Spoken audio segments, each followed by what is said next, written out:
In this video, I'm gonna show you how to change message sound on Poco C75. Go in settings, scroll down, go in sound and vibration, again scroll down, tap on other notification and reminders. Now here you get the multiple options. For example, I will go in the message category. From here you get the multiple notification sound. For example, let's listen the pop rock.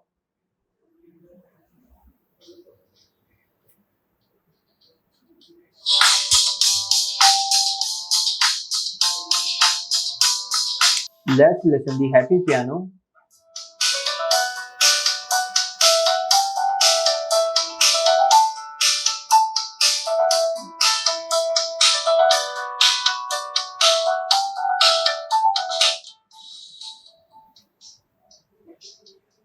For example, if I like this sound, so I will simply tap on bell icon, tap on OK. As you can see, my ringtone is applied. Now I will simply go back. As you can see, it is also showing here.